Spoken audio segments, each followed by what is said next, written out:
My brother seriously hurt my 10-year-old son's leg with a steel pipe, and my parents said he had it coming. So my brother used a construction-grade steel pipe to shatter my 9-year-old son's leg in front of 30 witnesses at a family barbecue. Before I explain how I made sure he'd spend the next decade behind bars, and how I took everything my parents owned, let me set the scene because this nightmare didn't start at that barbecue. It started way before that, buried under years of my family treating my brother like he could do no wrong. I'm Tyler Bennett, 34 years old. I'm a corporate litigation attorney at Henderson and Associates in Austin, Texas. That means I spend my days tearing apart bad contracts, deposing hostile witnesses, and making sure corporations don't screw each other over. It's high-stress work, long hours. But I'm good at it. Really good. I made partner at 31, which is basically unheard of at a firm like Henderson. I pull in close to $400,000 a year, I've got a nice house in the suburbs with a pool, and I've built a life I'm genuinely proud of.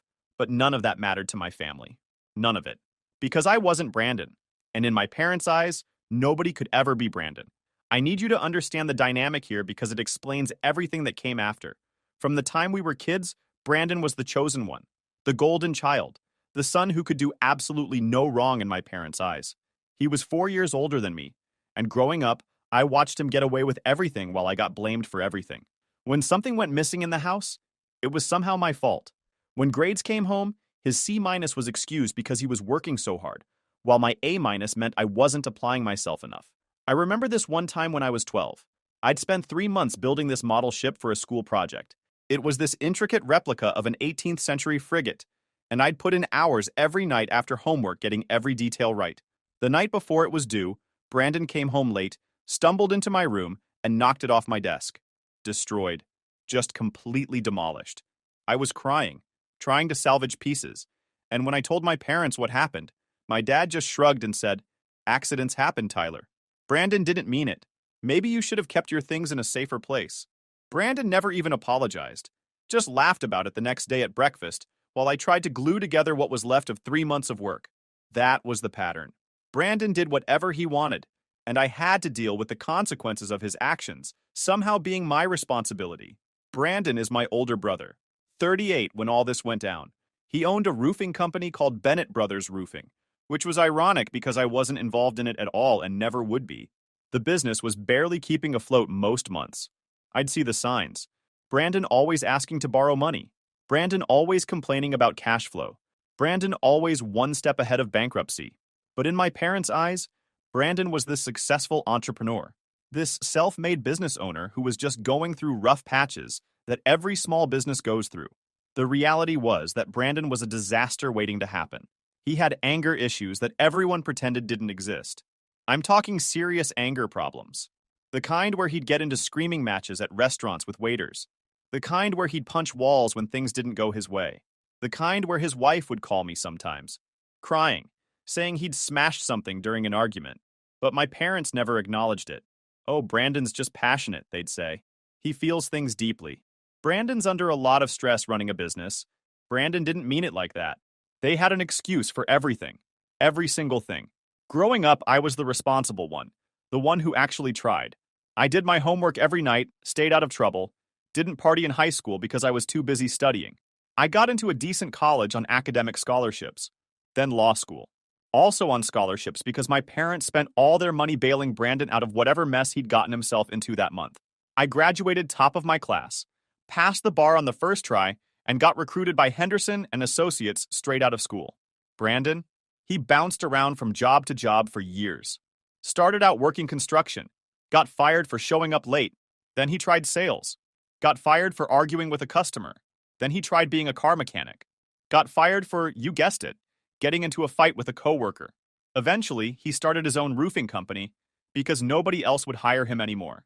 And my parents treated it like he'd just founded the next Fortune 500 company. They threw him this massive party when he got his business license. Invited the whole family. Had a banner made. Bought a cake. The works. When I made partner at Henderson, which is a way bigger deal, I got a text that said, "That's nice, honey. We're proud of you." That was it. No party. No celebration. Just a generic text message that felt like it was copied and pasted from some template. I tried not to let it bother me. I really did. I built my own life, focused on my career, got married to an amazing woman named Catherine, and had Ethan. Catherine and I divorced when Ethan was 5, but it was amicable. We co-parent really well. She lives about 20 minutes away, and Ethan splits his time between our houses. The divorce had nothing to do with my family, by the way. Catherine and I just wanted different things in life. She wanted to travel, see the world, have adventures. I wanted stability and routine. We parted as friends, and we both love Ethan more than anything. So yeah, there was already tension with my family. But things really escalated when Brandon married Jessica about 8 years ago. Jessica is sweet. Too sweet for Brandon, honestly. She's one of those genuinely kind people who sees the best in everyone, even when there's nothing good to see.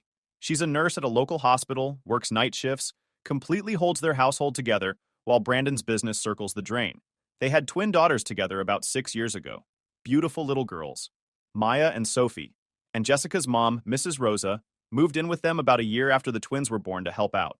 Mrs. Rosa was probably in her mid-60s, spoke English with a heavy Spanish accent, and was one of those kind, quiet women who just wanted to help her daughter and be useful to her family. She'd cook these amazing Mexican meals from scratch. She'd clean the house. She'd watch the twins when Jessica was working her night shifts at the hospital. She was basically holding that entire household together while Brandon's business was falling apart and Jessica was working herself to death. And Brandon hated her, absolutely despised her.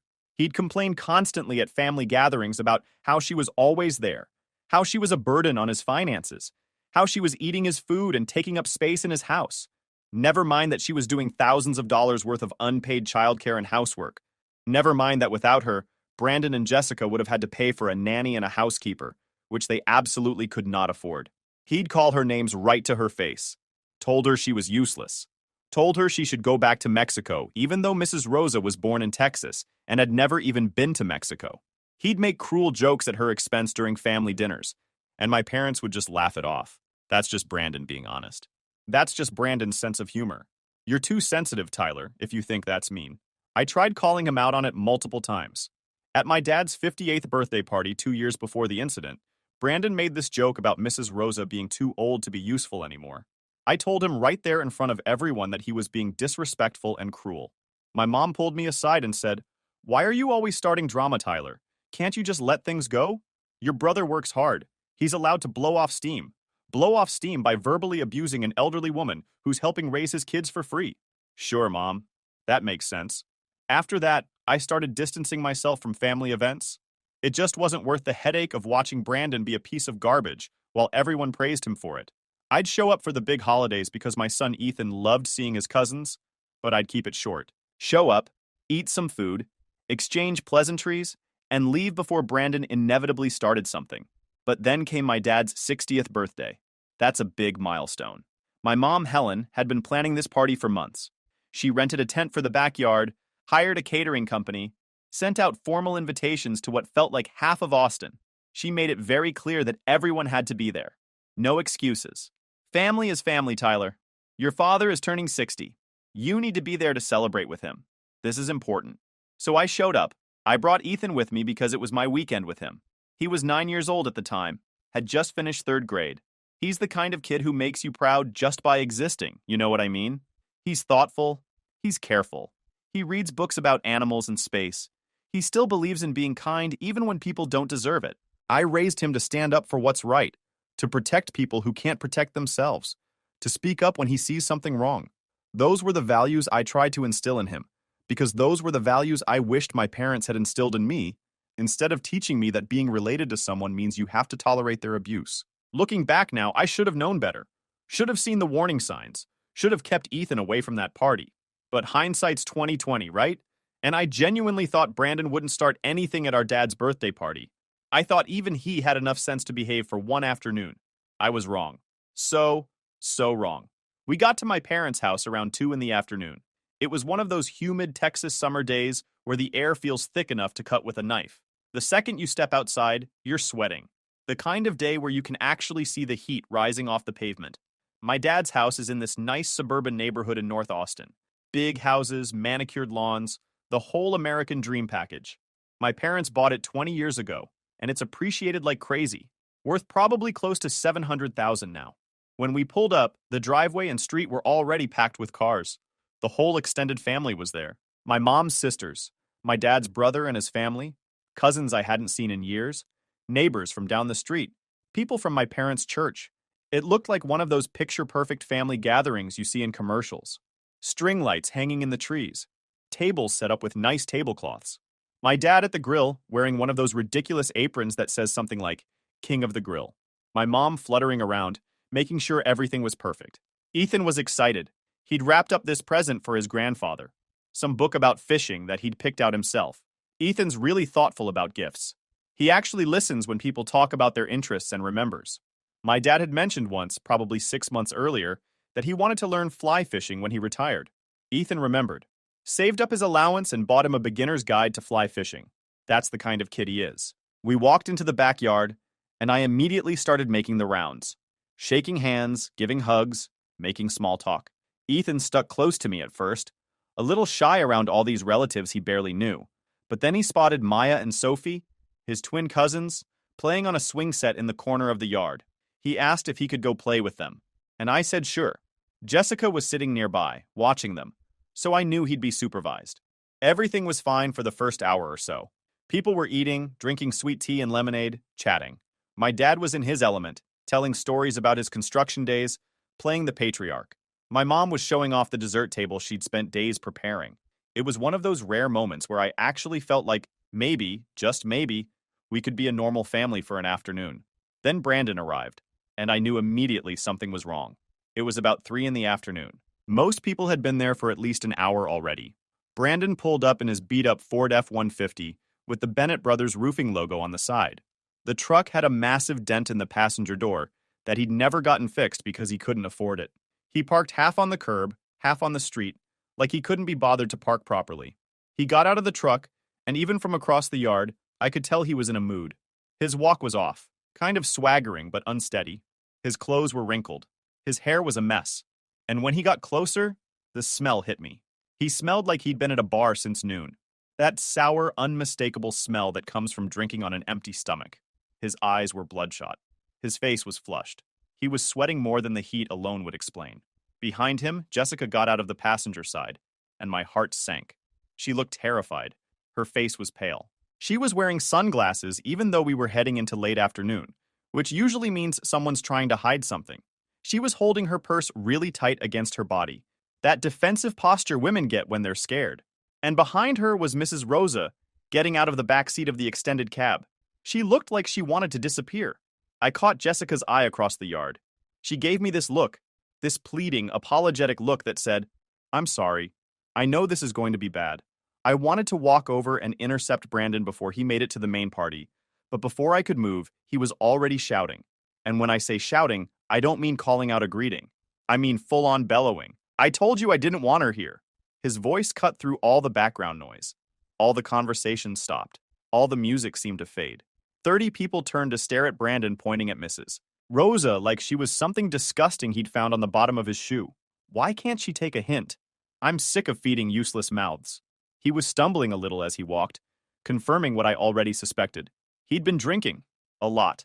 My mom rushed over, trying to calm him down, but in that way where she was more worried about appearances than about actually addressing the problem. Brandon, sweetheart, not now. It's your father's birthday. Let's just have a nice day, okay? But Brandon pushed right past her. He was on a roll now. He was on one of his tirades, and nobody was going to stop him once he got started. Jessica was trying to grab his arm, trying to guide him away from the main group. Brandon, please, not here, not today. We talked about this. You promised you'd behave. But Brandon yanked his arm away from her so hard that she stumbled. Don't tell me what to do. He snarled at his own wife in front of everyone. Then he turned on Mrs. Rosa, who was standing there, frozen, probably wishing the ground would swallow her up. The things he said to her. I'm not going to repeat all of it because it makes me sick just thinking about it. But he called her every nasty name you can imagine. He said she was a leech sucking his finances dry. He said she was poisoning his daughters against him. He said she should have stayed in whatever dump she crawled out of. He accused her of being a burden, of being worthless, of deliberately making his life harder. None of it was true. Not a single word. Mrs. Rosa did nothing but help their family. But Brandon was drunk and angry, and he needed someone to blame for all his failures. My dad had put down his grill tongs and was walking over, but he wasn't moving fast. He wasn't treating this like the emergency it was. He was treating it like a minor inconvenience. Brandon's son. Come on now. Let's not ruin the party. Why don't you go inside and cool off for a minute? That's all he said. No reprimand.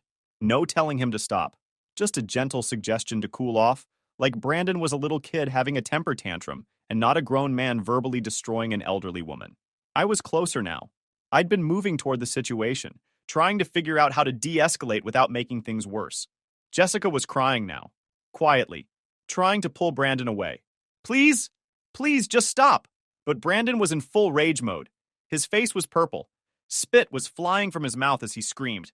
He was waving his arms around, getting more and more aggressive. I was about to step in. I was a lawyer. I dealt with hostile people all the time in depositions. I knew how to stay calm, how to use my words to diffuse situations. But before I could say anything, before I could do anything, a small voice cut through all the chaos. Uncle Brandon, that's not nice. You shouldn't talk to Mrs. Rosa like that. She's always nice to me and Maya and Sophie. Why are you being mean? Everything stopped. Everyone turned. And there was Ethan, my 9-year-old son. He'd left the swing set where he'd been playing with his cousins. He'd walked right into the middle of this nightmare. And he'd stepped between Brandon and Mrs. Rosa. He looked so small. So incredibly small next to Brandon, who's about 6'2" and probably 230 pounds of angry drunk man. But Ethan wasn't backing down. His voice was shaking a little bit, but he was standing his ground. Mrs. Rosa is really nice, Ethan continued, looking up at Brandon with these big, earnest eyes. She makes the best tamales, and she always helps Jessica when she's tired from work. You shouldn't say mean things to people who are nice. It's not right. I felt two things at once. An overwhelming surge of pride because my son was doing exactly what I'd taught him, standing up for someone who couldn't defend themselves. And an overwhelming surge of terror because I knew Brandon. I knew his temper. I knew how he reacted when people challenged him. And Ethan had just challenged him in front of 30 witnesses. Brandon's expression changed. It went from general rage to focused fury. He looked down at Ethan with this expression I'd never seen before. This cold, calculated anger. You little punk. His voice was low now. Dangerous. More dangerous than when he was shouting. You think you can talk back to me? You think you're some kind of hero? You think you're better than me because your daddy's some fancy lawyer who makes more money than me? I was moving now. Fast. Crossing the 20 feet between us. My voice came out harder than I intended. Brandon, stop. Right now. He's a child. Back off. But Brandon wasn't looking at me. He was staring at Ethan with this look of pure hatred. He needs to learn his place, Brandon said. Kids these days have no respect. Always think they know everything. Well, I'm going to teach this little punk some manners. That's when he reached down. There was this pile of construction materials near the back fence. My dad had hired Brandon to redo the patio, so there was a bunch of building supplies just sitting there. Bags of concrete, wood planks, and several pieces of steel pipe. 2-foot lengths of galvanized steel pipe used for plumbing or building frames. Heavy, solid, dangerous. Brandon's hand closed around one of them. He picked it up like it weighed nothing. And in that moment, time seemed to slow down. Ethan, move. I screamed it. Full volume. Everyone heard me. Everyone turned to look. But Ethan didn't understand the danger yet. He was just standing there, this brave little kid who thought words could stop violence. He thought if he just explained things right, if he just made Uncle Brandon understand, everything would be okay. That's the kind of innocent worldview 9-year-olds have. They don't yet understand that some people are broken in ways that can't be fixed with reason. Brandon didn't hesitate, didn't threaten first, didn't give any warning. He just swung that steel pipe like a baseball bat, putting his full body weight behind it. He aimed low, going for Ethan's legs. Maybe he thought hitting the legs would somehow be less bad than hitting the head. Or maybe he was just trying to knock my son down. Or maybe he didn't think at all. He was drunk and angry, and Ethan had challenged him, and that was enough. The sound. I'll hear that sound in my nightmares for the rest of my life. It wasn't a thud like when you drop something heavy. It was a crack. A wet, visceral, sickening crack. Like when you snap a chicken bone. Like when a tree branch breaks under too much weight. But louder. So much louder. The pipe connected with Ethan's right shin just below the knee. The force of it. The physics of a 230-pound man swinging a steel pipe at a 60-pound child. It was devastating. Ethan didn't scream right away. There was this moment, this awful, silent moment where he just looked confused. His eyes went wide. His mouth opened, but no sound came out. He looked down at his leg. Then he looked up at me. And in his eyes, I saw the exact moment that his innocence died. The moment he realized that adults, even family, could hurt you on purpose. Then he collapsed. His leg just folded under him at an angle that legs aren't supposed to fold. Midway between the knee and ankle, there was this bend. This horrible, unnatural bend. Then the scream came. It was the worst sound I've ever heard. Worse than anything I'd heard in any courtroom.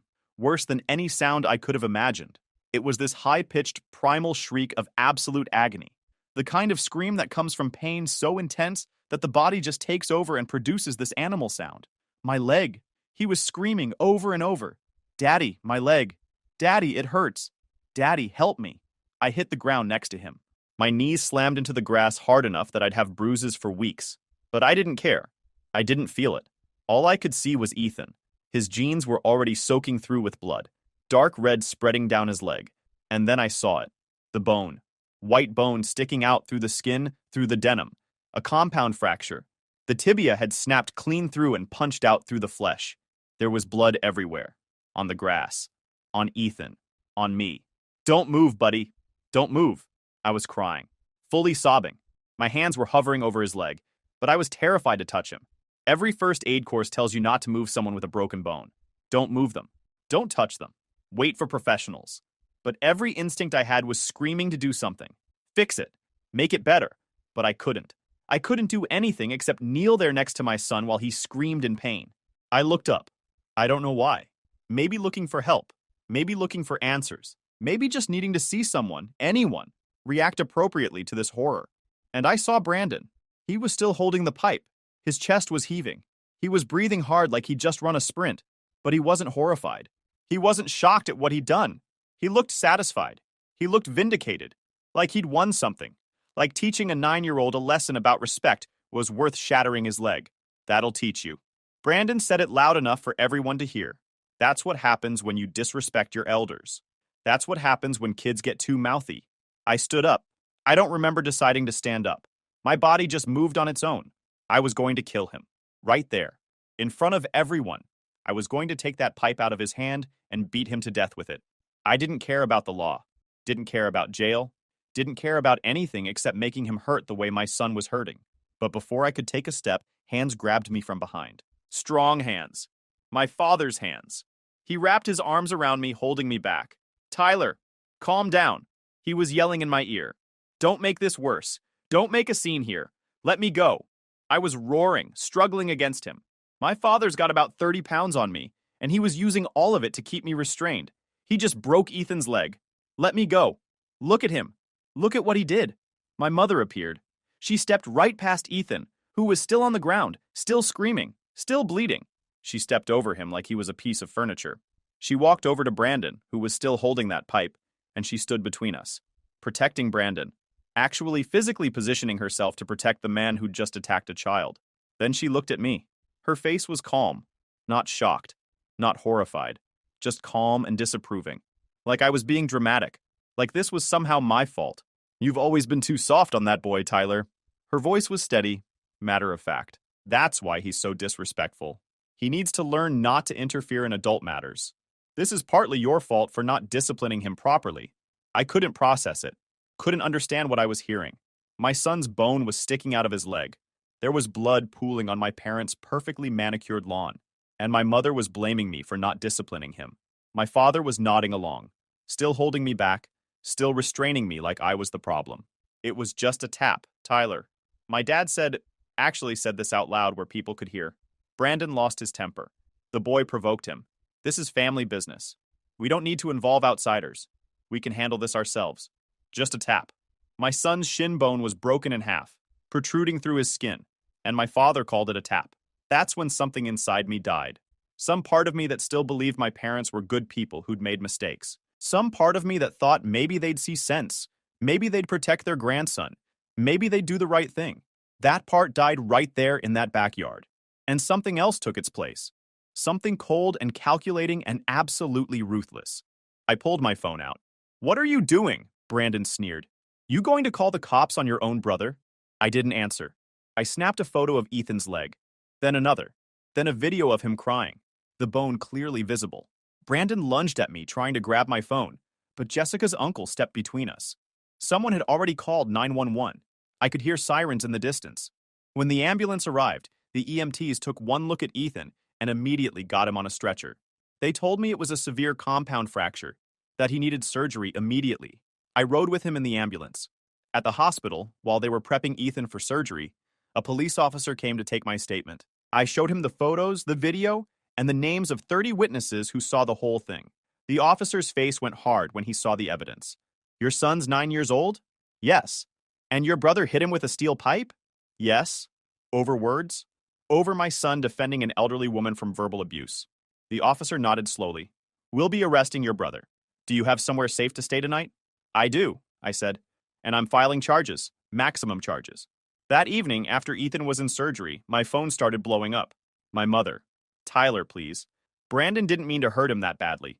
You can't press charges. He's your brother. My father. You're tearing this family apart over an accident. Brandon just lost his temper. You're overreacting. Brandon's wife, Jessica. Please, Tyler. He's already been arrested. Don't make this worse. Think about the twins. I blocked all of them. Every single one. Then I sat in that hospital room and made a decision. I was going to destroy Brandon. Completely and utterly. And if my parents wanted to protect him, I'd destroy them too. The surgery took 6 hours. They had to insert a metal rod to hold the bone together. The doctor told me Ethan would need months of physical therapy, might walk with a limp for the rest of his life, and would definitely have chronic pain. All from his uncle. All because he stood up for someone being bullied.